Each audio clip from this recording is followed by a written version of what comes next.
theory of quantitative analysis. What is meant by theory of quantitative analysis and what are the things which we have to learn in that, which we have to see now. So in the last class, what we discussed, what are the different interhalation compounds that which we discussed it. And today's class, we should go for what are the principle which is involved in quantitative analysis. First of all, what are the different types of analysis techniques? In that, what is quantitative analysis? And what are the terms which is basically involved in quantitative analysis, that which we have to see in today's class. Okay. So what is analysis? Basically, what is meant by analysis? Whether it may be a quantitative or qualitative. What is meant by qualitative or quantitative analysis? Basically, what is meant by analysis? So in general, if any compound, if chemical analysis is the important in controlling the quality of raw materials, intermediates, and finished products that are nothing but a analysis. So what are the intermediates formed in the analysis? Or if you analyze, if you take the compound, then what is the compounds which is present in that? Raw materials, what are they? And what are the intermediates which are obtaining from the analysis? And what are the final products that which we have to see in that? Generally, that is nothing but a chemical analysis. So basically, chemical analysis is of two types, qualitative and quantitative analysis. What is meant by qualitative analysis and what is meant by quantitative analysis? So qualitative analysis is nothing but aims at identifying constituents of a given system, such as presence of different compounds in a mixture or different elements in a compound. So whatever you studied in the first semester practical, that is nothing but a qualitative analysis. So simply we have to find out it, what are the constituents present in a given compound, that is nothing but a qualitative analysis. Simply what are the elements which is presented. In a given mixture, we have to find out it, the two types of cations and two types of anions, that is nothing but first semester practical, what we discussed in the previous class, that is in the qualitative analysis lesson in first semester. So qualitative analysis is nothing but simply we should find out it, what are the constituents which is present in that. That is nothing but qualitative analysis. Then what about the quantitative analysis? Quantity means some amount, how much it is having. So if you want to determine the amounts of constituents, how many constituents which are present in a given substance or a given chemical reaction, that if you want to find out it, then you have to determine the amount of the substance or constituents present in a given system is nothing but quantitative analysis. So in this lesson, which we have to discuss it for different types of quantitative analysis methods. Okay. So what are the different types of quantitative analysis method? Basically, for your syllabus, what are the substance which we have to find out it to analyze different types of compounds, that which we have to see. What is it? Basically, how can we define or how can we classify the chemical analysis is this one. See, chemical analysis is of two types, qualitative analysis, quantitative analysis. So qualitative analysis are, once again, it is three types, micro, semi-micro and macro, semi-micro and micro. So there are qualitative analysis are of three types. Macro analysis, that means you have to choose the compound in more in quantity. So it's a maximum amount of substance which we have to take it to analyze the particular compound. What are the constituents which is present is, that is nothing but a macro. Macro means more the quantity, that is the meaning. More the amount of the substance which we have to find out it. Different types of constituents, whatever it may be present, that which we can observe it. And semi-micro means which we have to use it completely, it's not used in the way of macro. That means amount of substance or a mixture which we have to take it more in case of macro. Like in micro, just a few grams, milligrams of a substance or micrograms of a substance which we have to use it in micro. In between that macro and micro, if you take it a little amount of the substance or a small amount of the substance for the analysis or for to find out it the different types of compounds or constituents which are present, then that is nothing but a semi-micro analysis. So that only which we studied in the previous semester. Semi-micro analysis, qualitative analysis of a substance, or a semi-micro analysis, simply which we can call it as. We have to use it as a compound or a mixture in a very less amount of a substance only, which we have to take. That is qualitative analysis. So three types: macro, semi-micro, and micro. Then what about quantitative analysis? So in quantitative analysis, what we have to do is, we should find out it then, or we have to determine the amount of the substance which is present in. Whatever may be the system, or whatever may be the chemical substance which we have to use. In that substance which we have to find out it, what are the different types of amount of substance whichever may be consists of. Whether it may be a single or maximum 2 or 3 substances, or if we take it mixture, then we can find out it different types of substances. But we have to find out it how much amount which is going to be present in that. That is, we have to determine the amount of the constituents present in a system is nothing but quantitative. So quantitative analysis, once again, it is divided into 3 types: classical methods, instrumental methods. So classical methods is by manually which we have to do. That is the meaning of classical method. Quantitative instrumental methods is using an instrument which we have to find out it the we have to find out it the amount of the substance using instrumental method, or some instruments like conductometry, colorimetry, potentiometry, that and all which comes under instrumental methods. So that is nothing but second type of quantitative analysis. So classical methods, in which once again it is divided into 2 types: volumetric or titrations, or simply we can call it as a titrometric analysis, and a gravimetric. So in this once again, which is method which we have to use it. Anjum, make your mobile as unmute.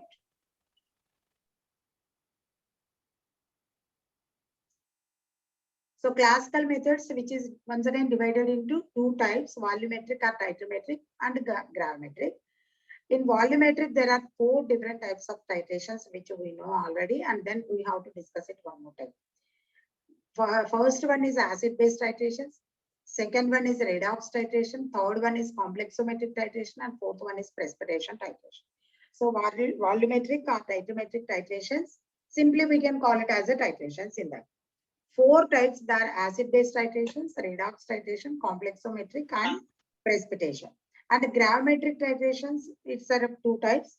Conventional precipitation method is one method, and another method is precipitation from homogeneous solutions. If we expect any precipitated from same type of a substances, whether it may be all must be a liquid, or all must be a gases, or whatever it may be. Generally, it is applicable for liquids. If they are having the same property, then if we expect it all same type of solutions, precipitation, if you expect it, then it is homogeneous solutions. So the gravimetric is 2 types. Once again, it is conventional precipitation method and precipitation from homogeneous solution. So this is the main classification for analysis of a chemical substance. So qualitative analysis, in that semi-micro analysis which we discussed in the previous. Now we have to go for the quantitative analysis. What is meant by quantitative analysis? And basically, what are the terms which is involved in quantitative analysis? So volumetric. In that quantitative analysis, the most important thing is volumetric analysis, or simply titrations. Another one is gravimetric analysis. In this lesson, gravimetric analysis is also included in your syllabus, but the only thing is demonstration is included in the syllabus. And what are the steps which is involved in that gravimetric analysis, that which we have to see in the last classes. So what is meant by volumetric analysis? See, in volumetric analysis, the quantities of the constituents present in the given unknown solution are determined by measuring the volume of the solution taking part in a given chemical reaction. So what is volumetric analysis? And in volumetric analysis, the quantities of the constituents. So whatever may be the constituents, or whatever may be the substance, different types of substances which are present in a given unknown solution. That means we don't know what is the concentration and what is the substance or a solution which we have taken. That is nothing but unknown solution. Whose properties or whose molarity, if you don't know, then that is unknown solution. So what we have to do in volumetric analysis is we have to find out it the quantities of a constituents, whatever may be the constituents which is present in the given unknown solution, determined by measuring the volume of the solution taking part in a given chemical reaction. So how can we find out it the substance weight, or how can we determine the weight of the constituents present in volumetric analysis? Is simply we have to find out it first. Volume of the solution, how much it is utilized for the unknown solution. From the volume, we have to find out it the molarity. From the molarity, we have to calculate it the weight of the constituents, whatever it is present. That is the actual principle which is involved in volumetric or titometric analysis. So what we have to do is we should find out it the how much volume of the substance which is utilized for to titrate the unknown solution. First, we have to find out it the volume. From the volume, we have to find out it the concentration. A concentration we can be expressed in different ways like molarity, molality, normality, mole fraction, that and all which we had formality. That we whatever the method which we have to use it, the only thing is we have to find out it the molarity. Once we know that is nothing but a concentration. Once we know the concentration, we can find out it the amount of the substance using how many liters as the substance which is having with that particular molarity. Based on that, we can find out it the amount of the substance, how much it is present in the unknown solution, which is easy to find out it. So that is the principle which we have to use it basically in volumetric or titometric analysis. So before we are going to discuss what are the steps which we have to perform for volumetric analysis, what are the substance which we have to take it in general, what are the different types of terms, or what are the basic terms which we have to use it in volumetric analysis or titometric analysis, that which we have to know. Generally, when we perform a titometric or volumetric analysis, we can use the technical or scientific terms only. So that what are the main terms which we can use it in volumetric or titometric analysis, that which we have to see. So terms used in titometric analysis, what are the main terms? First one is titrant. The solution added manually or automatically from a burette is called as a titrant. So whatever the solution, if you take it in burette, whether you are going to be add manually, that means 1 ml, 2 ml, we have to measure it and then add into the conical flask, or simply we should use it using a burette, we have to add the solution. Whatever may be the solution which we have to taken in a burette is called titrant. So the solution in burette is titrant. Then titrant, the analyte solution, that means that from that solution only we have to find out it the unknown constituents weight or unknown constituents, whatever it is present in. From that we have to find out it the weight of the substance. So the titrant is nothing but the solution whose weight or whose substance or whatever the constituents which is present, which we have to find out it, that is nothing but analytical solution, or simply analyte solution taken in a conical flask to which the titrant is added is called as a titrant. So by default, which we have to remember that solution which is present in the conical flask is titrant, and the solution which is present in a burette is titrant. So always we have to add titrant, that is solution from burette to solution in the conical flask, titrant. Always we have to add titrant to titrant, not the reverse. Titrant we won't add into the titrant. So whatever the solution which is present in a burette is titrant, and the solution which is present in a conical flask is titrant. Then what is titri? Titri values generally which we can call it as, what is that? The volume of the reagent or standard solution consumed for complete reaction with the analyte solution. So the volume, how much it is used or how much it is going to be consumed, whether it may be a particular reagent or a standard solution, how much it is going to be consumed for the complete chemical reaction with an analyte solution. So analyte solution is nothing but solution where we have to choose that in a conical flask. From that solution only, we have to determine the amount of the constituents present in.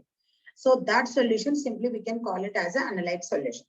So what is meant by titri values or titri means how much volume of a standard reagent or simply standard solution which we have taken in a period, how much it is going to be consumed for to complete the reaction with analyte solution is nothing but titri, or we can call it as a titri solution also, or titri value also we can call it. Next, indicator.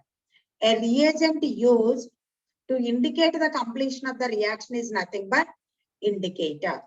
So, indicator is a reagent used to indicate the completion of reaction by color change. Generally, why we have to use an indicator? In the previous class, I told you in first semester qualitative analysis, when I explained it, I told this one. So, indicator generally, what is the purpose of indicator is if you want to find out the completion of the reaction, if it is a colorless solution, we are unable to find out whether the reaction is completed or not. If you want to find out the completion of reaction for a colorless solutions, basically, we have to use it indicators. What is the purpose of indicators? Means indicators generally easily change their color when the reaction is completed. How is it possible? Means before the reaction which we have to start, or when the reaction is going on, what is the pH of the solution? Based on the pH value, indicator which shows different colors. Once it converts into a completely into another substance, then the pH value changes corresponding pH to whatever the pH which we have to observe it once the reaction is completed. To that pH value, we can expect a specific color for indicator. So generally, indicators are the reagents used to indicate the completion of reaction by color change. In acidic medium or a pH with low pH value, they are having one color, and with high pH value, they are having another color. So with that color difference, which we can find out it whether the reaction is completed or not. So to identify the completion of chemical reaction, basically we can use it a reagent. That reagent is nothing but a indicators. Next, equivalence point. So the amount of titrant theoretically or exactly required for the completion of reaction with the titrant is nothing but equivalence point. So the point, that is the amount how much it is required. Directly we are not supposed to find out the amount using volumetric titration. We have to find out the volume of the substance, how much are a solution in the burette, how much it is utilized for the completion of a chemical reaction with an analyte solution is nothing but equivalence point. So how much it is going to be used for to complete the reaction, either to complete the reaction, whether it is exactly required amount or it's maybe a theoretical. There is a slight difference between the amount which is required and the amount actually which is utilized in the burette. So whatever it may be, whether it is a theoretical or exactly, how much the amount of the titrant which is used for the completion of the chemical reaction with the titrant is nothing but the equivalence point. Next, end point. Amount of titrant required for completion of reaction observed when the indicator changes its color is known as an end point. Equivalent point is nothing but its amount of substance which we have to use it. Amount which we have to say, that is nothing but equivalence point. End point is nothing but this is also once again its amount of titrant only. How can we find out at the end point? Means by simply observing the color change of the indicator. So that is in that when the color of the indicator changes, then we can say that the reaction is completed. So that point is nothing but end point, which we can call it as. Next, titration error.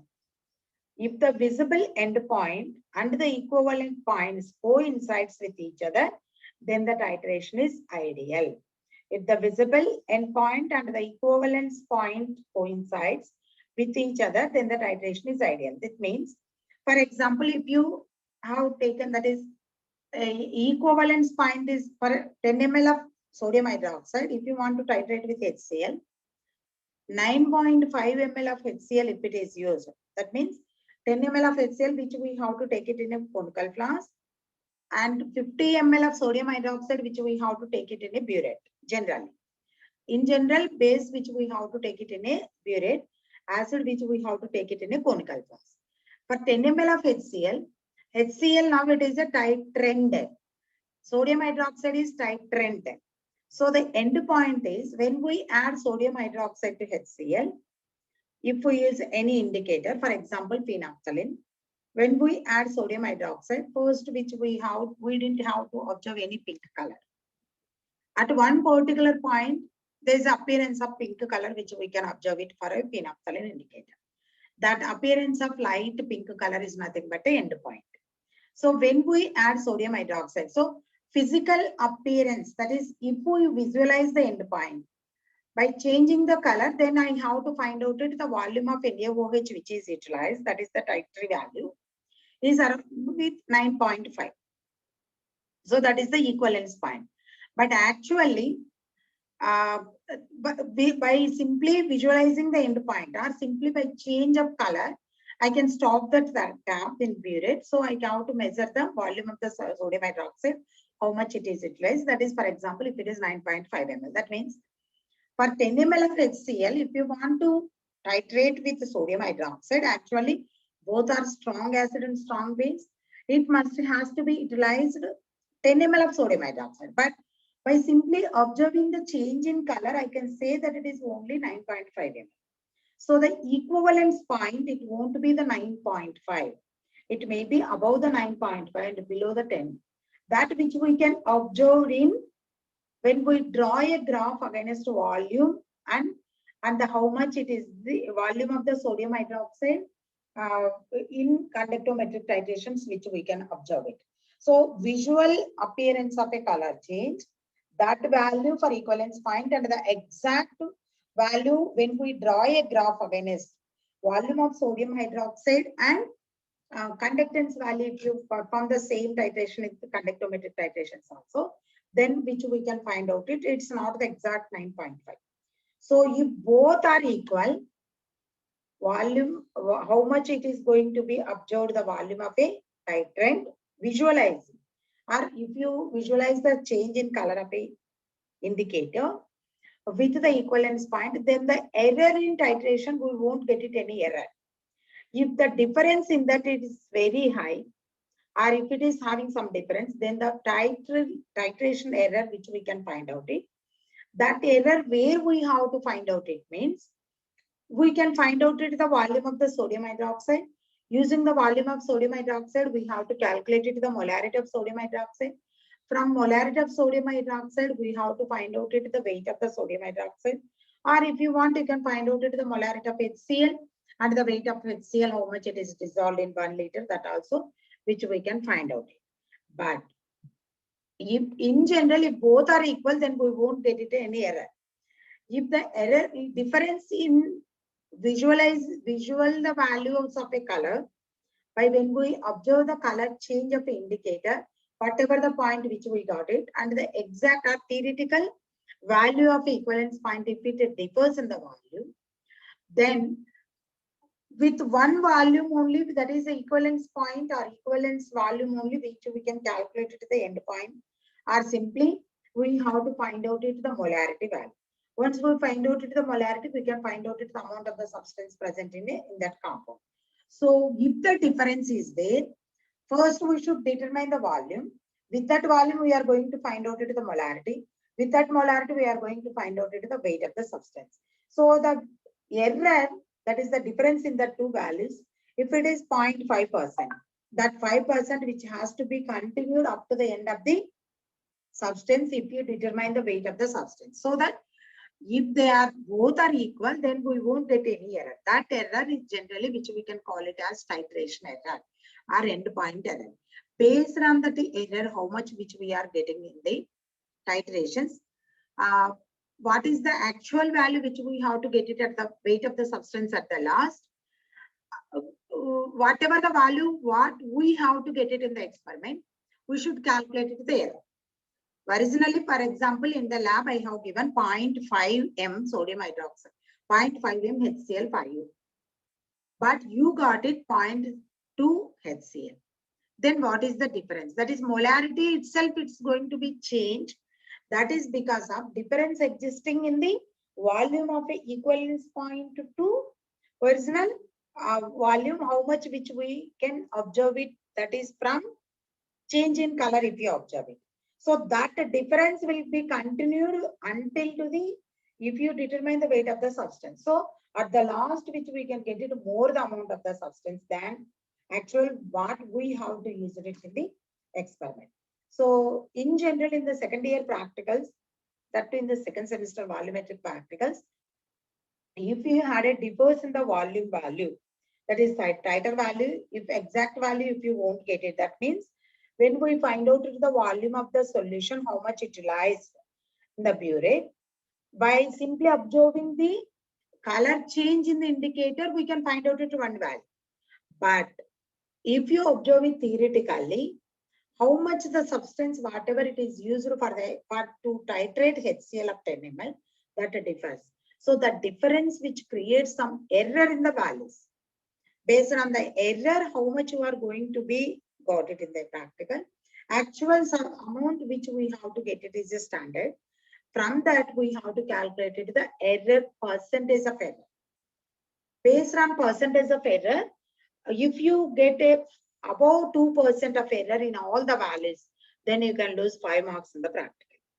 If you get above 10% of all the values in your practical, then you can lose 10 marks from the practical marks. So based on error in the titration, how much it is having, we can calculate the error, loss in error or percentage of error. It's simply by what the exact value which we have to get it, but how much you got it. From the difference, we can calculate it the error. Generally, once we finish the exam, what the examiner they have to check it means whether you got any error in the values or not, they have to check it. Below 2% is negligible. If you get the less than 2% error, then they won't deduct any marks. If it is above 2%, 2 marks or 3 marks. If it is above 10%, then sometimes what the students they can get it is instead of getting 10 ml, they may get it 15 ml. So the error value will be very high. So if it is greater than 5, then automatically you can lose the 5 marks. So in that way, they can calculate it in the volumetric analysis. Basically, in the ordinary laboratories, there is no difference. The only thing is which we can observe the difference in the weight. But in the practice, that is in the analytical methods, in the analysis of any substance, it is more important to avoid the titration error in the practicals. So that only what we have to do is we should observe the endpoint by change of a color of an indicator. Very keenly we have to observe it. Otherwise, it is not possible. When we are going to be titrating with one solution with another solution, before it is going to get an endpoint, if you are discussing with your surrounding students or surrounding friends, then automatically endpoint will be gone, and then color of the solution changes into think. Automatically the volume of the solution, how much utilized is also increases. So such a type of mistakes if you have done in the lab, then automatically we can expect a titration error in general. So if you have to be alert or we have to be attentive on the practical when we are going to find out it the end point by simply observing the change of a indicator color in the solution, then it is easy to find out it without getting any error. That is the main thing. When we have to perform a practicals, we have to be attentive in the practical classes basically. Then it is easy. Okay. So that are the main terms which we can use it in the volumetric or titrometric analysis. So titrant, titrant, titri or titri value, indicator, equivalence point, end point, and titration error. So generally, two terms which we can use it in any volumetric titrations. One, standard solutions. What is meant by standard solution? And what are the types of standard solutions? And what are the properties of the standard solutions? Which we have to use it a primary standard and another one is secondary standard. Why we have to use particularly some of the compounds as primary standards? That is the things which we have to say now. So what is standard solution? A solution whose concentration is accurately known as a standard solution. So what is standard solution means? Whatever may be the solution, whose concentration, if you know correctly or accurately, then it is a standard solution. In general, standard solution, sometimes we can prepare it or sometimes they may be provided in the lab in your practicals. So how can we prepare a standard solution means that solution's concentration we are ready to find out it. That is nothing but a standard solution. In general, in any volumetric titrations, generally we had 3 steps. The first step, we have to prepare a standard solution. Second step is using standard solution. We have to titrate against either base or acid. That is known solutions concentration, which we have to find out it in the second step. And third step is unknown solutions concentration. Our unknown solution concentration, first we have to find out it from the concentration, we have to find out it weight of the substance. So that is the general 3 steps which is involved in any titrometric analysis or volumetric analysis. So first step is generally we have to find out it or preparation of standard solution only. In that, what we have to do is generally standard solution is nothing but whose concentration, if you know accurately, then it is a standard solution. So how can we find out it accurately? Simply by using weight of the substance. So a known weight of a substance which we have to dissolve in 1 liter or 500 ml or 250 ml standard flask in a distilled water, then whose molarity which we can find. We know the amount of the substance, how much which you are going to be dissolved in a 1 liter solution. For example, 0.53 grams of sodium carbonate, which I have to be, or sodium carbonate, which I have to be dissolved in 1 liter of a solution. 0.53 grams of a sodium carbonate, which I have to be dissolved in 1 liter of the solution. Generally, concentration which we can express it in terms of either molarity or molality or normality or mole fraction.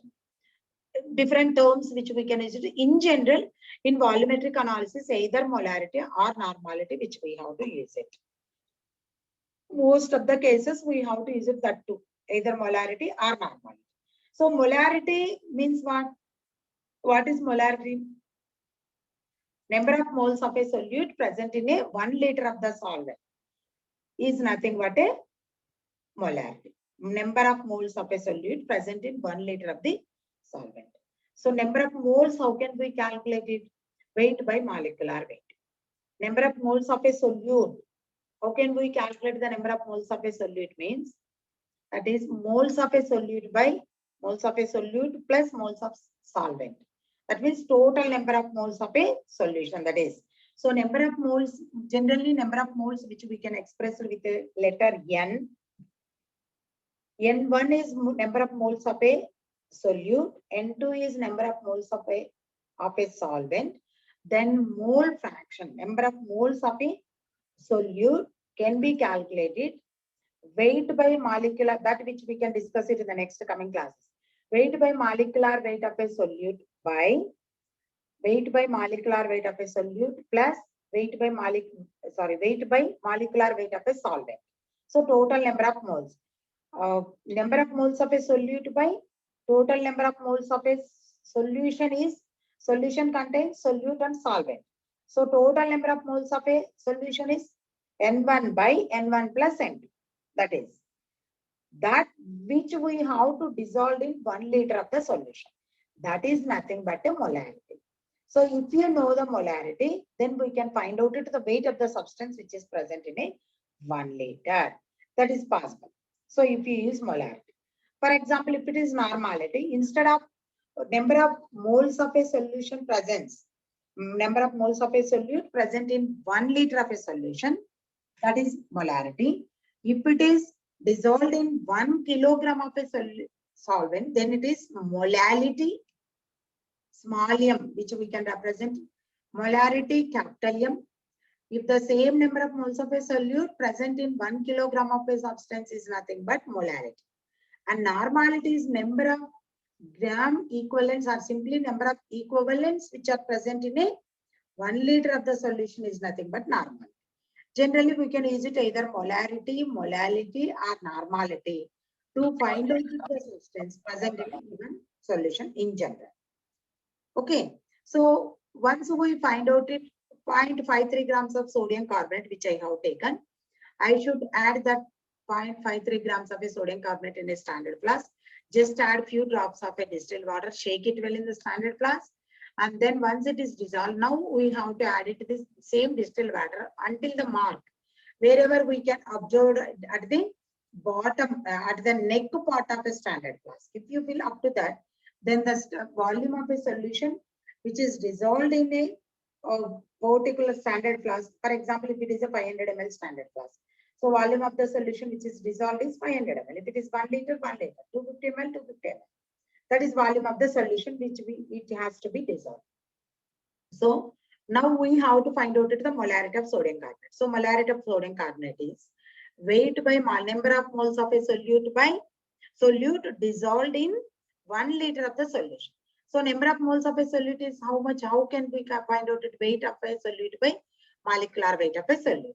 So weight of the solute, for example, if you take 1, so W1, and molecular weight is capital, as it is a solute, very less amount which is presented, so it is a small m which we can use it. Generally weight must be a, molecular must be m, and weight must be a W. So W by m, which is divided by 1 liter of the solution. For example, if I prepare the solution as 250 ml, so volume of the solution, how much you prepared by total volume of the solution, that is 1 liter. For 1 liter only we have to calculate it the molarity.